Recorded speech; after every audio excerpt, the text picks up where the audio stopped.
আসসালামু আলাইকুম। এখন আপনারা দেখবেন সংবাদ শিরোনাম। সিরাজগঞ্জে থানা থেকে লুট হওয়া বেশিরভাগ অস্ত্র উদ্ধার না হওয়ায় শঙ্কায় ভোটাররা।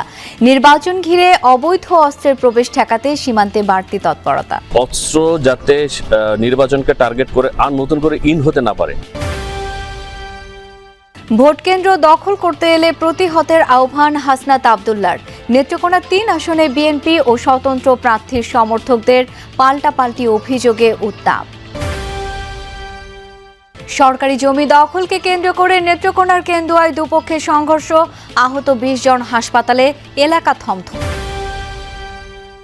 দেশের উত্তর ও দক্ষিণ পশ্চিমে হাড় কাঁপানো শীত। মৌসুমের সর্বনিম্ন তাপমাত্রা রাজশাহীতে ৭ ডিগ্রি।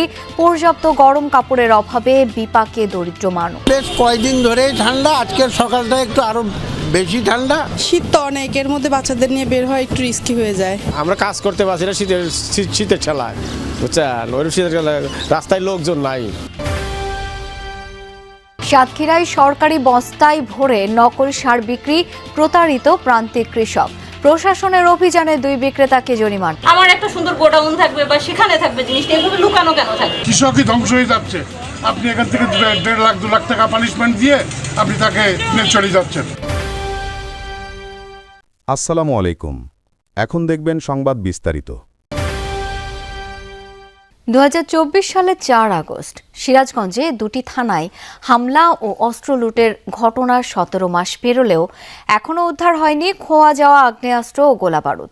এতে আসন্ন ত্রয়োদশ জাতীয় সংসদ নির্বাচনকে ঘিরে তীব্র নিরাপত্তার শঙ্কা ও উদ্বেগ তৈরি হয়েছে প্রার্থী ও রাজনৈতিক দলগুলোর মধ্যে। তবে নির্বাচনের জন্য নিরাপত্তার সর্বোচ্চ প্রস্তুতি নেওয়া হচ্ছে বলে জানান সংশ্লিষ্টরা।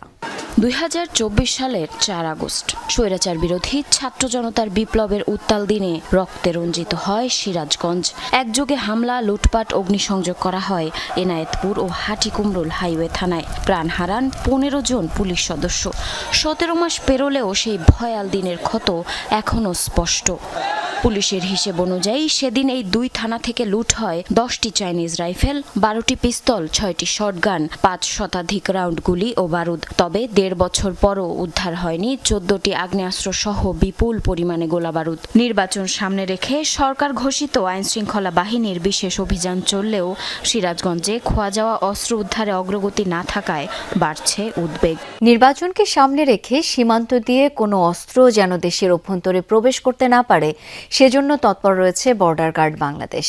এমনটাই জানিয়েছেন BGB region commander brigadier general Mohammad Saiful Islam Chowdhury.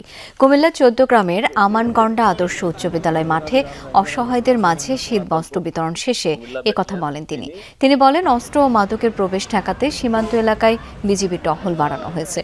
এর আগে 10 বিজিবি কুমিল্লা ব্যাটালিয়নের ব্যবস্থাপনায় 6 শতাধিক দরিদ্র মানুষের মাঝে কম্বল বিতরণ করা হয়। অস্ত্র যাতে নির্বাচনকে টার্গেট করে আর নতুন করে ইন হতে না পারে এবং অন্যান্য লুণ্ঠিত অস্ত্র যেটা আছে, পুলিশের কিছু অস্ত্র লুণ্ঠিত আছে, আপনারা জানেন, পেপারে আসছে। আমরা সেটাও কিন্তু আমরা ড্রাইভ দিয়ে যাচ্ছি যাতে নতুন করে যদি অস্ত্র বাংলাদেশে যাতে আসতে না পারে। নির্বাচনে যারা কেন্দ্র দখল করতে আসবে তাদের প্রতিহত করা হবে, পাহারা দিতে হবে ভোট কেন্দ্র। কুমিল্লায় এমনটা বলেছেন এনসিপির দক্ষিণাঞ্চলের মুখ্য সংগঠক ও কুমিল্লা 4 আসনের প্রার্থী হাসনাত আবদুল্লাহ।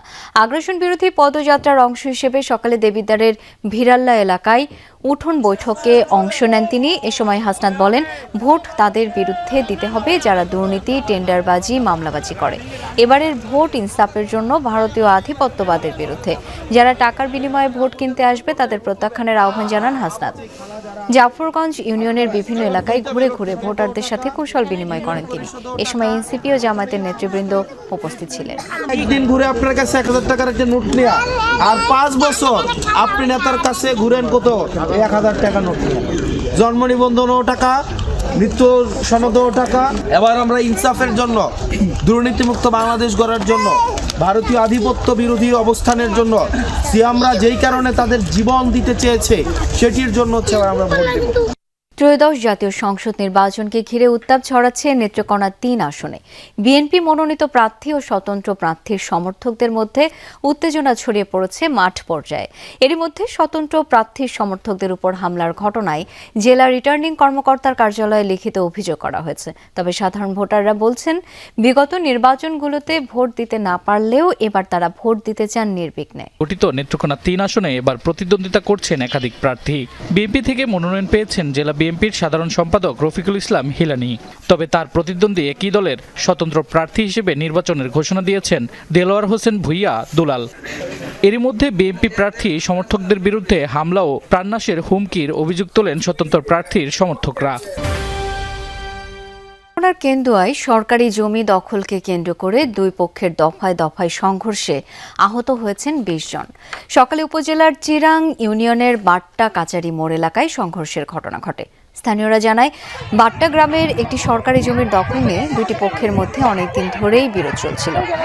আজ এক পক্ষ ওই জমি দখলে নিতে গেলে অপর পক্ষ বাধা দেয়। এ নিয়ে কথা কাটাকাটির এক পর্যায়ে দুই পক্ষই দেশীয় অস্ত্র নিয়ে সংঘর্ষে জড়িয়ে পড়ে। এতে বেশ কয়েকজন আহত হন। খবর পেয়ে কেন্দুয়া থানা পুলিশ ঘটনাস্থলে পৌঁছে পরিস্থিতি নিয়ন্ত্রণে আনে।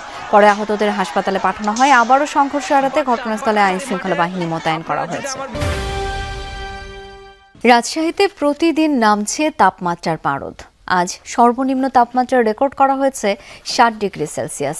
ভোরের ঘন কুয়াশা, সকালের হিমশীতল বাতাস আর দিনভর সূর্যের দেখা কম থাকায় শীতের অনুভূতি থাকছে দিনরাত।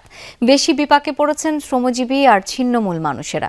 এমন অবস্থায় পদ্মা নদীর তীর ঘেঁষা এলাকার প্রান্তিক বাসিন্দারা এখন ভুগছেন পর্যাপ্ত শীতবস্ত্রের অভাবে।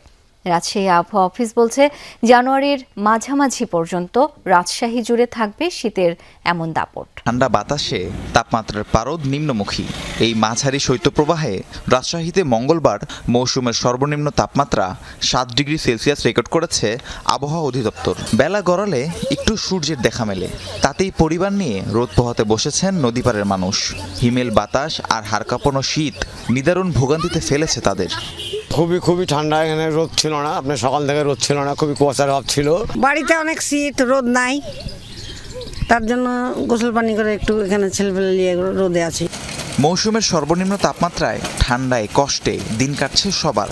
শহরে মানুষের চলাচল কমায় উপার্জন কমেছে অটোরিকশার চালকদের। লোকজন যায় হে কাছে, কিন্তু গাড়ি ঘোড়া কম চলছে শীতের লেগে। ধরে এই শীতে বের হওয়াই যায় না, একটু রোদ্র উঠেছে বলে আজকে আমি বের হয়েছি, তাছাড়া এটা সম্ভবই ছিল না। নদীর ধারে বসেছিলাম রোদ্রে। দেখতে হুবহু আসল, তবে বাস্তবে নকল। এই নকল সার চকচকে মোড়কে দীর্ঘদিন বাজারে বিক্রি করে আসছে অসাধু চক্র। তবে সাতক্ষীরায় এক কৃষকের বুদ্ধিমত্তায় এবার ধরা পড়ল বিপুল পরিমাণ নকল সার ও তৈরি উপকরণ। প্রতারণার শিকার কৃষকরা, তবে সেই কৃষকরাই জানেন না তাদের প্রতারিত হওয়ার এই গল্প।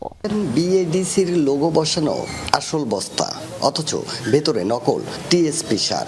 এই নকল সার বাজারে বিক্রি করে আসছে প্রতারক চক্র।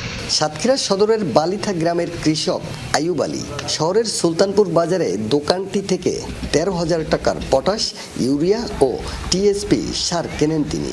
জমিতে প্রয়োগের সময় সন্দেহ হয় তার। খেতে দিতে দেখি সারটা